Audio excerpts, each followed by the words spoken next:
नमस्कार, बदलेगा देश प्रदेश में आपका स्वागत है। मैं हूं वनिता।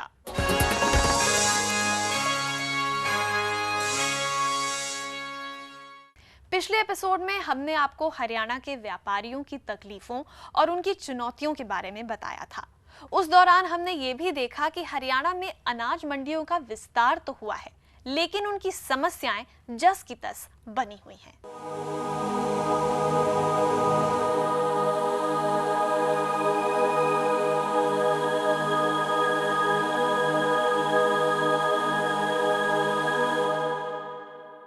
आज हम आपको राज्य के उद्योगों और मजदूरों की स्थिति से रूबरू कराएंगे।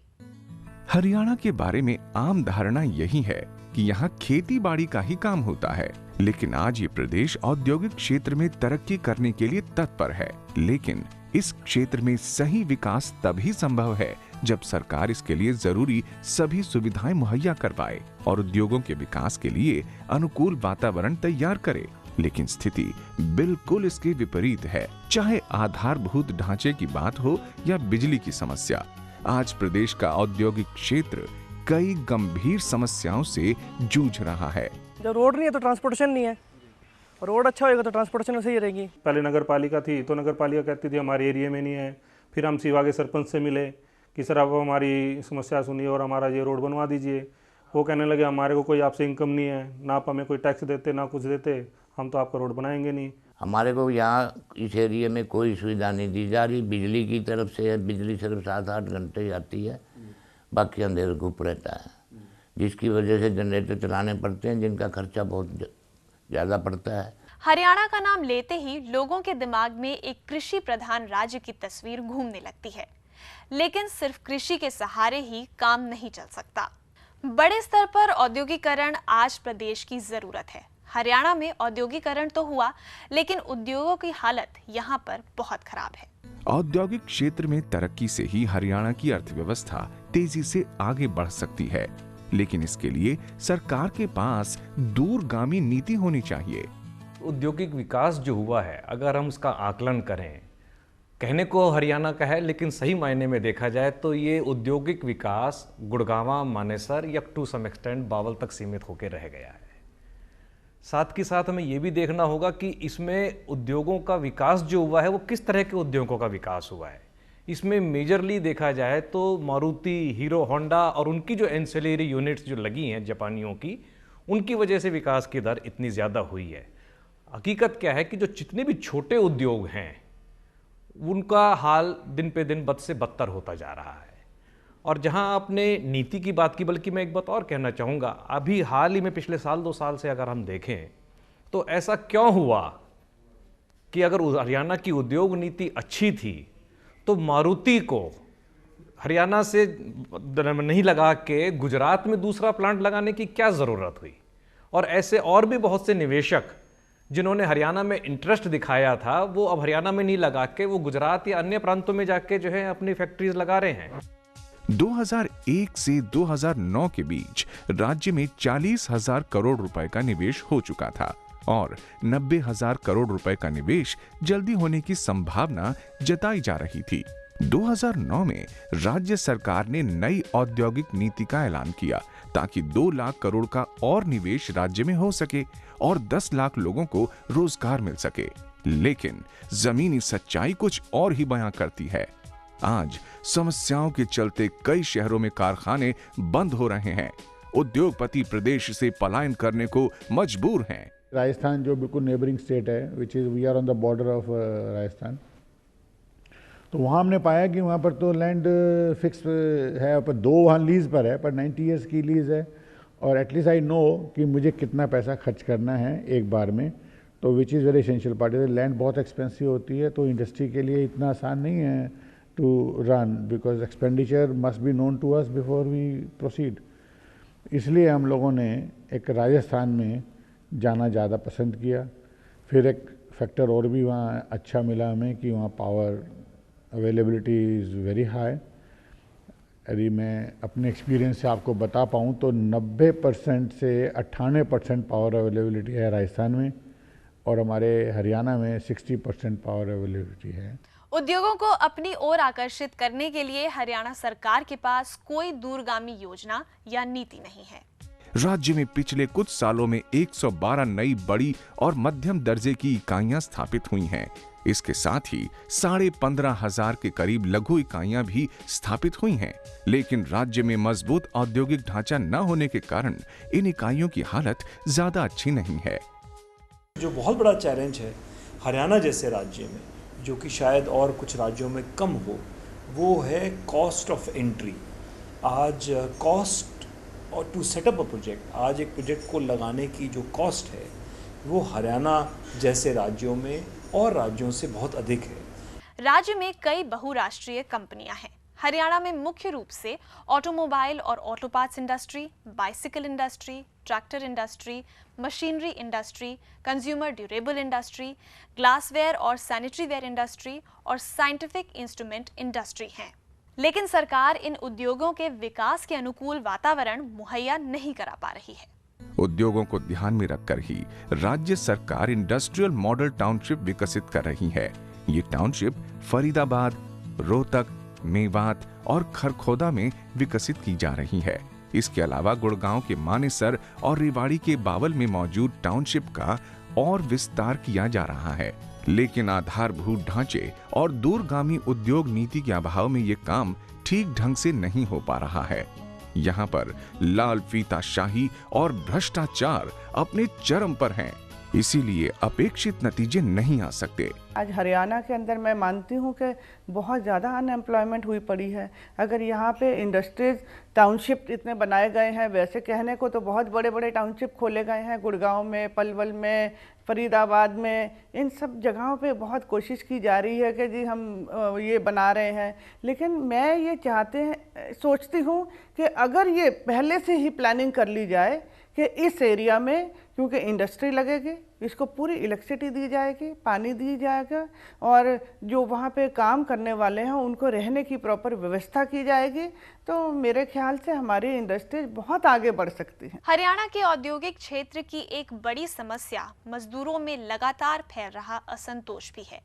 इसी के चलते जगह जगह फैक्ट्रियों में माहौल तनावपूर्ण नजर आने लगता है, जिसका विपरीत असर औद्योगिक विकास पर पड़ता है।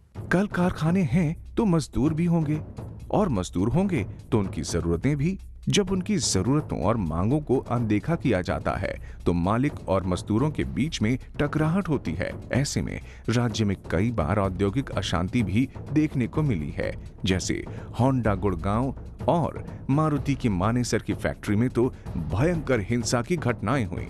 सबसे पहले तो मजदूर को दिक्कत ये आ रही है कि उनको रोजगार नहीं मिल रहा है।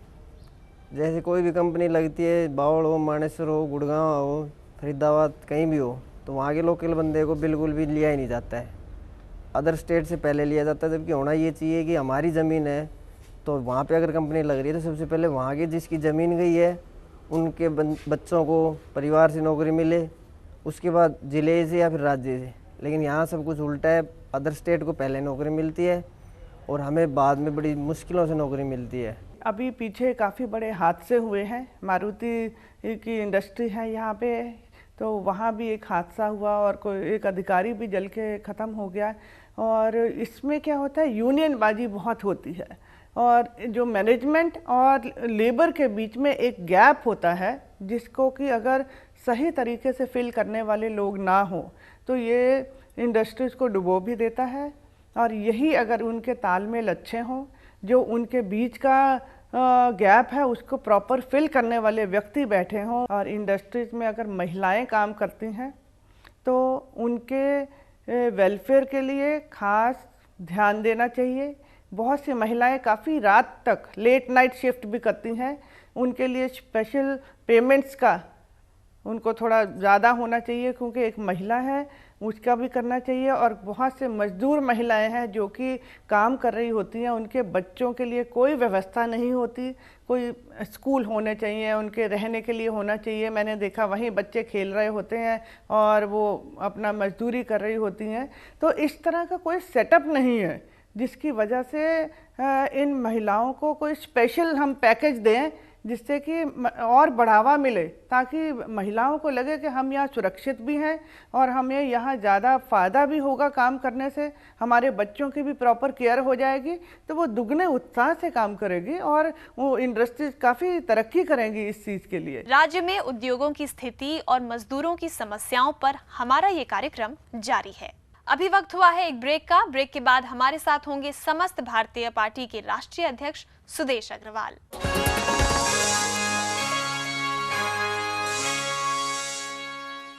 ब्रेक के बाद बदलेगा देश प्रदेश में आपका एक बार फिर से स्वागत है और अब हमारे साथ जुड़ चुके हैं समस्त भारतीय पार्टी के राष्ट्रीय अध्यक्ष सुदेश अग्रवाल जी।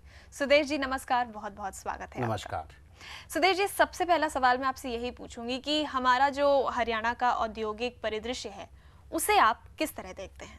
परिदृश्य से मतलब आपका जो सिनेरियो है, राइट? ओके। मैं आपको बताना चाहूँगा कि हरियाणा जो है कृषि प्रधान राज्य के नाम से ही जाना जाता है ज़्यादातर, और जब से हरियाणा बना है 1966 के बाद औद्योगिकरण के ऊपर थोड़ा सा तवज्जो जो है इसकी दी गई, और 1966 से लेकर 2004-05 तक जो है इसका औद्योगिकरण हुआ, और जो हमारा स्टेट का जो जीडीपी है उसमें औद्योगिकरण का जो हिस्सा आया वो 33% तक जो है फीसदी तक जो है वो पहुंच गया, 33% तक। ठीक है। लेकिन 2005 के बाद इसके अंदर गिरावट आनी शुरू हुई, और आज जो है इसका जो हिस्सा है जीडीपी के अंदर, स्टेट के जो जीडीपी के अंदर है वो 28% के 28% के करीब रह गया है। 5% की जो है वो गिरावट आई है। लेकिन ये गिरावट आने के साथ साथ किसी न किसी को तो इसका फ़ायदा हुआ होगा, लेकिन इसलिए हुआ क्योंकि सरकार की जो नीति बनी वो सर्विसेज सेक्टर को ज़्यादा उन्होंने बढ़ावा दिया, उससे उद्योग को नुकसान हुआ, साथ ही साथ कृषि को भी नुकसान हुआ है। कृषि उद्योग का जो हिस्सा होता था 24% होता था, वो घट के 16% तक आ गया। तो ये जो हमारा जो सिनेरियो बना, तो औद्योगिकरण का जो हरियाणा के अंदर सिनेरियो है वो कोई ज़्यादा अच्छा नहीं है। सरकार की नीतियां भी जो हैं वो इतनी अच्छी नहीं हैं। और मैं आपको एक चीज़ और बताना चाहता हूं कि किसी भी प्रदेश का या किसी भी स्थान का जब औद्योगिकरण होता है, उद्योग की कुछ ज़रूरतें होती हैं, वहाँ पे औद्योगिकरण होता है। सबसे पहली ज़रूरत तो होती है कि वहाँ पे या तो कच्चा माल हो, वहाँ पे रॉ मटेरियल की जो अवेलेबिलिटी है उस स्थान पर होनी चाहिए, या फिर वहाँ पे चीप लेबर हो, स्किल्ड लेबर की अवेलेबिलिटी यहाँ पे मुहैया हो कि भी वहाँ पे लेबर अवेलेबल है, या वहाँ पर पूंजी अवेलेबल है, मतलब कि कैपिटल वहाँ पर अवेलेबल है यहाँ का, या वहाँ पर आधारभूत ढांचा जो है वो उद्योग के प्रति सक्रिय है, जैसे बिजली है या पानी है या सड़कें हैं, यातायात के साधन हैं, ये हो, या वहाँ पर उस प्रदेश के अंदर या मांग हो उस प्रोडक्ट की, तब भी वहाँ पे औद्योगिकरण होगा। और साथ ही साथ एक चीज़ का और होना ज़रूरी है कि वहाँ पर जो औद्योगिक माहौल है वो माहौल सही होना ज़रूरी बात है, जिससे कि एक औद्योगिकरण को, एटमॉस्फेयर को जो है वहाँ पे वो औद्योगिकरण उससे होता है। अब इन सभी चीज़ों को अगर आप नज़र में रखें और देखें कि हरियाणा के अंदर ये माहौल ही नहीं है, यहाँ पर आपका आधारभूत ढांचा ठीक नहीं है, आपकी बिजली की अवेलेबिलिटी नहीं है, तो आप ये बताइए कि औद्योगिकरण कैसे होगा? तो औद्योगिकरण तो होगा ही नहीं ऐसी स्थिति के अंदर। तो ये एक हरियाणा के अंदर जो है एक बड़ी समस्या है। जो मैंने आपको कहा कि यहाँ पर इन चीज़ों में से किसी न किसी का होना जरूरी है, तभी जो है विकास की तरफ या औद्योगिकरण की तरफ जो है एक राज्य जो है बढ़ सकता है।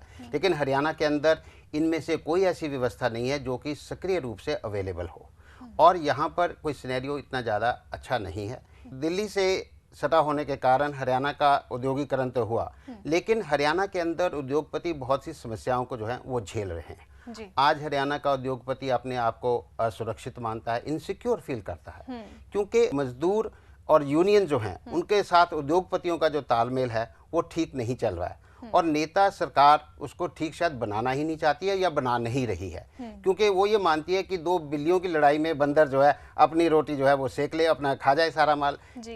क्या करते हैं नेता लोग, क्या करते हैं, एक तरफ से तो उद्योगपतियों से पैसा ले लेते हैं और यूनियन से जो लेबर है उनसे वो वोट लेते हैं, और इसलिए वो सत्ता में बैठे रहते हैं, सत्ता में बैठकर मजे करते रहते हैं। तो उनके लिए तो ये दोनों ही चीज़ें अच्छी हैं कि भाई दोनों हाथों में लड्डू हैं, अपना ना इनको सेटिस्फाई करो ना इनको सेटिस्फाई करो, लड़ते रहेंगे और हम अपना काम जो है वो करते रहेंगे। आज यहाँ पर हमारे नेताओं ने ऐसी स्थिति जो है वो पैदा की हुई है। अगर हमें हरियाणा का औद्योगिकरण करना है, सही औद्योगिकरण करना है, हमारा ये मानना है कि सिर्फ IMTs बनाने से प्रदेश का औद्योगिकरण नहीं होगा। अगर हम औद्योगिकरण करना चाहते हैं तो तो हमें बिजली की व्यवस्था को ठीक करना होगा। कंटिन्यूस सप्लाई ऑफ इलेक्ट्रिसिटी हमें इंडस्ट्री को देनी होगी। जो मजदूर और यूनियंस के बीच में उद्योगपतियों का जो तालमेल है उसे ठीक करना होगा। आधारभूत ढांचे को ठीक करना होगा। ऐसी परिस्थितियां हमें पैदा करनी होंगी जिससे कि औद्योगिकरण का माहौल जो है वो प्रदेश के अंदर सही माहौल हो। उसी से हम उम्मीद कर सकते हैं कि प्रदेश का औद्योगिकरण होगा। हरियाणा दिल्ली के करीब है और आईटी के क्षेत्र में भारत में तीसरे नंबर पर आता है। क्या इसे नंबर 1 नहीं बनाया जा सकता? देखिए कि पहले तो मैं आपको ये बताना चाहूँगा कि हम जब कह रहे हैं कि हरियाणा तीसरे नंबर पर है, आईटी इंडस्ट्री जो है कभी भी प्रदेश स्तर पर नहीं ग्रोथ की है कहीं पर भी। अगर नंबर 1 बना बेंगलोर सिटी बना जी, और साथ में अगर नंबर 2 आया तो हैदराबाद सिटी आया, लेकिन कर्नाटका स्टेट नहीं आई जी। और यहाँ पर भी अगर नंबर 3 बना हरियाणा नहीं बना, वो गुड़गांव एक क्षेत्र बना। क्योंकि गुड़गांव इसलिए बना क्योंकि गुड़गांव दिल्ली से सटा हुआ है जी। और यहाँ पे क्यों आईटी की ग्रोथ क्यों हुई? देखिए आईटी की ग्रोथ के लिए एक शिक्षित लोगों का होना बहुत ज़रूरी बात है, क्योंकि आईटी के अंदर शिक्षित लोग जो हैं वो उनको जो रोज़गार मिलता है जी। हरियाणा के अंदर तो आपका कोई शिक्षित का ढांचा ही नहीं है, शिक्षा का इतना ज़्यादा ढांचा ही नहीं है। शिक्षित लोग कहाँ से आए? शिक्षित लोग आए दिल्ली से। इसका विकास हुआ क्योंकि दिल्ली से जो शिक्षित लोग थे वो आज गुड़गांव के अंदर आके काम करने लगे और आईटी सेक्टर का ग्रोथ होने लगा। और यहाँ पर आप देखिए कि हरियाणा के पास जो पूंजी निवेश जो गुड़गांव के अंदर हुआ वो भी बाहर से आया। हरियाणा सरकार को हम उस समय क्रेडिट दे सकते थे, उनको कह सकते थे कि इन्होंने करवाया है, अगर उन्होंने गुड़गांव की व्यवस्था को ठीक किया होता, जो कि सरकार की जिम्मेदारी है। मिलेनियम सिटी तो हम इसे कहते हैं, लेकिन क्या ये सही में मिलेनियम सिटी है? आप इसका आधारभूत ढांचा तो देखिए क्या हाल है, आप इनकी सड़कों की व्यवस्था देखिए, रोजमर्रा की समस्याएं कितनी हैं। हरियाणा एक कृषि प्रधान राज्य है, ऐसे में फूड प्रोसेसिंग के क्षेत्र में यहाँ पर ज्यादा काम होना चाहिए था, पर ऐसा हुआ नहीं। आपको क्या लगता है इसके पीछे क्या वजह हो सकती है? ये आपने बिल्कुल ठीक कहा है कि हरियाणा एक कृषि प्रधान राज्य है और यहाँ पे फूड प्रोसेसिंग के अंदर ज़्यादा काम होना चाहिए था जी। हुआ नहीं है। वो इसलिए क्योंकि हमारे राजनेताओं के अंदर वो इच्छा शक्ति ही नहीं रही, वो उनकी दूरगामी सोच ही नहीं रही। जो भी अफसर थे या नेता थे उन्होंने कहा कि राज्य का औद्योगिकरण करना है और उस भेड़ चाल में लगे रहे कि जिससे कि औद्योगिकरण हो जाए, किस दिशा में हो रहा है उसके बारे में उन्होंने सोचा ही नहीं। उनको सोचना चाहिए था कि हम अगर फूड प्रोसेसिंग को बढ़ावा देते हैं तो प्रदेश के अंदर रोजगार होंगे, रोजगार पूरे प्रदेश के अंदर होंगे और साथ ही साथ जो किसान है, जो किसान जो औद्योगिकरण से फ़ायदा उसको जो मिलना चाहिए उसको भी लाभ होगा, क्योंकि जो कृषि से जो जुड़ा हुआ किसान है उसको औद्योगिकरण से लाभ होगा।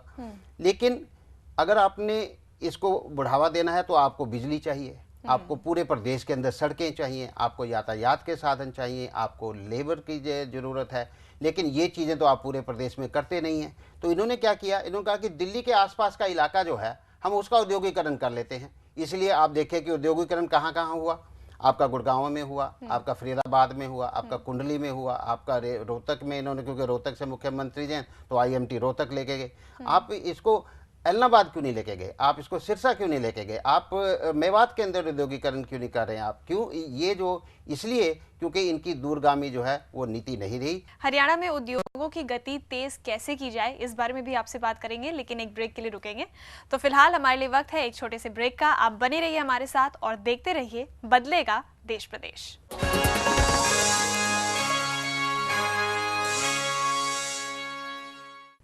ब्रेक के बाद बदलेगा देश प्रदेश में आपका एक बार फिर से स्वागत है। सुदेश जी, हरियाणा के कुछ इलाके अभी भी काफी पिछड़े हैं, उन पिछड़े इलाकों में उद्योग लगाकर वहां के लोगों को रोजगार क्यों नहीं मुहैया कराया जा रहा? आपने जो कहा कि कुछ इलाके पिछड़े हुए हैं, मैं तो ये कहना चाहूँगा कि औद्योगिक तौर पर हरियाणा के बहुत से इलाके जो हैं वो पिछड़े हुए हैं और रोजगार जो मुहैया करवाना कि औद्योगिकरण करके हम रोजगार मुहैया करवाएं, दिल्ली के आसपास के इलाकों को छोड़कर आज कहीं पर भी औद्योगिकरण नहीं हुआ, क्योंकि औद्योगिकरण करना एक दूर दराज के प्रदेश के इलाकों के अंदर इतना आसान नहीं है। क्योंकि अगर आपने औद्योगिकरण करना है वहाँ पे आपको औद्योगिक माहौल जो है वो पैदा करना पड़ेगा। मतलब कि जैसे कि मैंने बार बार कहा कि बिजली है, सड़कें हैं, यातायात के साधन हैं, इंडस्ट्रियल लेबर है, रिलेशनशिप है, कैपिटल है, इन चीज़ें जब नहीं होंगी तो औद्योगिकरण कैसा होगा, कैसे होगा? आप देखिए कि सरकार ने सेज की पॉलिसी लाई, सेज की भी स्पेशल इकोनॉमिक जोन हम बनाएंगे, लेकिन वो पॉलिसी ठप हो गई, वो चला ही नहीं, सेज का काम ही नहीं चला। 10 लाख रोजगार मुहैया करवाने की बात की, एक भी रोजगार वहाँ से पैदा नहीं हुआ, बल्कि वहाँ से अब जमीन भी, उनका कॉन्ट्रैक्ट भी कैंसिल कर रहे हैं। तो आज ये स्थिति जो है, अगर हमने औद्योगिकरण करना है दूर दराज के इलाकों के अंदर, हमारा ये मानना है कि ये करना इतना आसान नहीं है। इसके लिए आपको मेहनत करनी होगी, सही नीतियां बनानी होगी, तभी दूर दराज के इलाकों के अंदर औद्योगिकरण हो सकता है, नहीं ये नहीं हो सकता। सुदेश जी, मजदूरों के हितों की रक्षा के लिए क्या करना चाहिए? जब हम औद्योगिकरण की बात करते हैं तो मजदूर और साथ ही साथ उद्योगपति के अंदर जो संतुलन है, वो बैलेंस जो है वो बना होना बहुत जरूरी बात है। अगर बैलेंस बना रहेगा तो वो मजदूर के लिए भी अच्छा है, उद्योगपति के लिए भी अच्छा है। लेकिन जो पिछले दिनों जो हादसे हुए हैं हरियाणा के अंदर, मारुति के अंदर या होंडा के अंदर जो किस्से हुए हैं, उससे ये साफ पता लगता है कि यहाँ पर जो संतुलन है मजदूर और मालिक के बीच में, जो संतुलन है वो बिगड़ा हुआ है। और सरकार उस संतुलन को बनाने चाहती है या नहीं चाहती है, इसके ऊपर भी अपने आप में सवाल उठते हैं। ये जब संतुलन बनेगा तो उससे सभी को फायदा होगा। यूनियंस हैं, अगर यूनियन जो है ना, मैं इसको एक दो धारी तलवार मानता हूँ। यूनियंस अगर ठीक तरह से काम करें उसमें ये दोनों का फ़ायदा होता है, क्योंकि मालिक को पता होता है कि भी हमें अगर लेबर से तालमेल बिठाना है, हमने यूनियंस के पास चले गए तो सारे मजदूरों को मैसेज चला जाता है। और इसी तरीके से यूनियंस को ये पता रहता है कि भी हमें जो मालिक से लेना है तो हम ले लेते हैं। लेकिन जब अगर यूनियन गलत हाथों में चली जाती है, जहाँ पर स्वार्थ आ जाता है, जहाँ पर राजनीतिक लोग खेल खेलना शुरू कर देते हैं, वहाँ पर ये बहुत ही बड़ी गड़बड़ हो जाती है और वो संतुलन जो है वो बिगड़ जाता है। आज हरियाणा प्रदेश के अंदर संतुलन बिगड़ा हुआ है। साथ ही साथ मैं ये भी कहूँगा कि जो आपने कहा कि मज़दूरों के हितों के लिए क्या किया जाना चाहिए, कि मज़दूरों के हितों के लिए इस प्रदेश के अंदर ही नहीं पूरे देश के अंदर बहुत से कानून बने हुए हैं। ज़रूरत है उन कानूनों को सख्ती से लागू करने की। क्या होता है कि हम उन कानूनों को सख्ती से लागू ही नहीं करते हैं, उनका फ़ायदा उठाते हैं, या जो भी उसका फ़ायदा उठाता है उसको। और यूनियन जो हैं वो स्वार्थ लेकर मालिकों के ऊपर दबाव डालती हैं। तो मज़दूरों के हितों के लिए हम उसके लिए पक्षधर हैं। समस्त भारतीय पार्टी मजदूरों की सुरक्षा, उनके हितों के लिए हम चाहते हैं कि उनके हितों की सुरक्षा हो। साथ ही साथ हम ये भी चाहते हैं कि उद्योगपतियों के जो हित हैं उनकी भी जो है वो सुरक्षा होना बहुत ज़रूरी बात है। साथ ही साथ मैं ये भी कहना चाहूँगा कि जो हमारे कानून बने हुए हैं मजदूरों की रक्षा के लिए, वो बहुत पुराने हैं, इम्प्रैक्टिकल हैं। उनमें सुधार लाना एक बहुत ज़रूरत बन चुकी है। और इसी की वजह है कि आज हमारा जो उद्योगपति है वो डायरेक्ट लेबर को नहीं रखता है, वो कॉन्ट्रैक्ट लेबर पे ज़्यादा पसंद करता है, जिससे कि उसको कहीं ना कहीं राहत मिल सके। तो इन कानूनों को बदलना बहुत ज़रूरी है, जिससे कि मजदूरों के हितों की भी रक्षा हो सके और उद्योगपति जो है वो भी अपने आप को सुरक्षित माने और एक माहौल जो है वो सही माहौल, संतुलित माहौल जो है वो प्रदेश के अंदर पैदा हो। जैसे कि अभी कुछ समय पहले गुड़गांव में मारुति में बवाल हुआ, जो जिक्र आपने भी अभी किया, और उसकी वजह से मैनेजमेंट में काफ़ी डर बैठ गया, यहाँ तक कि वो बाहर जाने के बारे में सोचने लगे।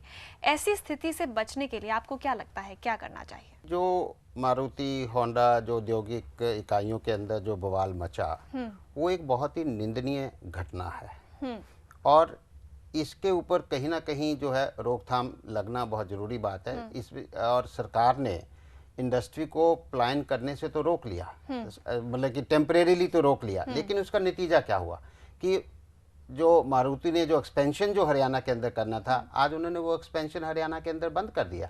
वो अपनी जो एग्जिस्टिंग इंडस्ट्री है उसको तो चला रहे हैं, लेकिन एक्सपेंशन प्लान को वो गुजरात में ले गए। तो कहाँ तो वो एक्सपेंशन प्लान हरियाणा के अंदर होना चाहिए था। ये स्थिति अगर भविष्य में पैदा ना हो तो इसके लिए सरकार को उद्योगपतियों के साथ मिल बैठकर बातचीत करनी होगी, यूनियंस के साथ भी बातचीत करनी होगी और उनको लिमिट के अंदर हमें रखना होगा, जिससे क्या है कि ये संतुलन जो है ये ना बिगड़े। हमारा ये मानना है कि सरकार अगर निष्पक्ष है, सरकार अगर भ्रष्टाचारी नहीं है, तो इन समस्याओं का समाधान जो है निकाल सकती है, जिससे कि औद्योगिकरण पे जो है वो प्रभाव ना पड़े। सुदेश जी, मौका मिलने पर समस्त भारतीय पार्टी की औद्योगिक नीति क्या होगी जिससे मैनेजमेंट भी खुश रहे और मजदूर भी खुश रहे? देखिए कि ये एक बहुत ही अहम सवाल है आपका, क्योंकि इससे पूरे प्रदेश के अंदर आर्थिक विकास, बेरोजगारी के ऊपर असर पड़ता है जी। और सही नीति का होना बहुत ज़रूरी बात है। सबसे पहले तो हम ये चाहेंगे कि हम यहाँ पर एक लेबर और जो मैनेजमेंट है या ओनर्स हैं या इंडस्ट्रियलिस्ट हैं, उनके बीच में जो संतुलन है वो एक संतुलन जो है वो सही रूप बना रहे और एक सिनेरियो या एटमॉस्फेयर जो है, इंडस्ट्रियल एटमॉस्फेयर है, वो जो है वो सही हो। सरकार इस किस्म की नीतियाँ जो है हम काम करेंगे। हम इंडस्ट्रियल ट्रिब्यूनल का जो है हम गठन करेंगे, जिससे कि मजदूर या इंडस्ट्रियलिस्ट जो है अगर उनकी कोई शिकायतें हैं या उनकी कोई ज़रूरतें हैं, उनको जो है वो अपना जो केस जो है उस ट्रिब्यूनल के पास जो है लेके जा सकें और वहाँ से अपने उसको जो है उस समस्या का समाधान हो सके। हम ये भी करेंगे। हम जो छोटे छोटे उद्योग हैं उनको बढ़ावा देंगे जी। और हरियाणा के अंदर जो टूरिज्म इंडस्ट्री है उसको यहाँ पे बहुत साल पहले कहा जाता था कि बंसीलाल जी के ज़माने पे यहाँ पे होटल इंडस्ट्री को बहुत ज़्यादा प्रोत्साहन मिला था। उसके बाद वो होटल इंडस्ट्री के अंदर गिरावट चली आई और हरियाणा एक टूरिज्म पॉइंट ऑफ व्यू से भी बहुत ही इम्पोर्टेंट जो है उसको भी बढ़ावा दिया जा सकता है, जिससे पूरे प्रदेश के अंदर लाभ हो सकता है, फ़ायदा हो सकता है। हम वो भी करेंगे। हम उद्योग की जो ज़रूरतें हैं, जैसे बिजली है, कंटिन्यूस पावर सप्लाई है, या सड़कों का जो उनको ठीक करना है, जो उनकी ज़रूरतें हैं उनको भी ठीक करेंगे। और एक चीज़ जो इंडस्ट्रीज को हमेशा तंग करती रही है, व्यापारियों को भी तंग करती है, वो है इंस्पेक्टर राज। हम इंस्पेक्टर राज के ऊपर भी अंकुश लगाएंगे और साथ ही साथ जो मतलब कि जो ज़रूरतें हैं या जो उनको कानून को फॉलो करना है, अगर वो इंडस्ट्रियलिस्ट भी फॉलो नहीं करता है, हम उनके ऊपर भी जो है ये कड़ी कार्रवाई करेंगे, जिससे कि अगर हम एक माहौल पैदा करते हैं तो आपको उन सभी कानूनों का लागू भी करेंगे, जिससे कि और अगर जो लागू नहीं करता है उसके खिलाफ भी हम सख्त और जल्द कार्रवाई भी करेंगे। ये भी हमारा एक नीति का जो है हिस्सा होगा। अगर हम ये सारे कार्य कर देते हैं तो अल्टीमेटली क्या है कि हमें वो माहौल पैदा करना है जिससे कि औद्योगिकरण जो है वो हो, और समस्त भारतीय पार्टी उसके लिए वचनबद्ध है। सुदेश जी, बहुत बहुत धन्यवाद यहाँ आने के लिए और ये सारी बातें हमसे शेयर करने के लिए। आपका भी बहुत बहुत धन्यवाद जी। आज राज्य की जरूरत है कि ज्यादा से ज्यादा उद्योग यहाँ लगे। हरियाणा के औद्योगिक विकास के लिए जरूरत है ईमानदार नेतृत्व और निस्वार्थ राजनीति की। राजनीति से देश चलता है, राजनीति से प्रदेश चलता है, राजनीति से सभी व्यवस्थाएं बनती हैं। राजनीति सही तो सब कुछ सही, राजनीति गलत तो सब कुछ गलत। आज राजनीति पर कब्जा कर लिया उन लोगों ने जो स्वार्थी हैं, भ्रष्टाचारी हैं, अपराधी व अकुशल हैं। समस्त भारतीय पार्टी का मानना है कि जब तक अच्छे लोग राजनीति पर काबिज नहीं होंगे तब तक हमें बदलाव की उम्मीद नहीं करनी चाहिए। कब्जा अच्छे लोगों के हाथ में देना लोकतंत्र में ये जनता की जिम्मेदारी है। आपको हमारा ये कार्यक्रम कैसा लगा? आप अपनी राय हमें इस पते पर भेज सकते हैं। हमारा पता है समस्त भारतीय party, W6/5 DLF Phase 3 Gurgaon, 122002 Haryana. Telephone number 0124-406-4659। आप हमें ईमेल भी कर सकते हैं on info@sbparty.org और हमारी वेबसाइट है www.sbparty.org। तो ये था हमारा आज का कार्यक्रम। अगले प्रोग्राम में हम आपसे फिर मिलेंगे और बात करेंगे राज्य में खेलों की स्थिति के बारे में। तब तक के लिए नमस्कार। इस एपिसोड को आप समस्त भारतीय पार्टी की वेबसाइट और YouTube पर भी देख सकते हैं।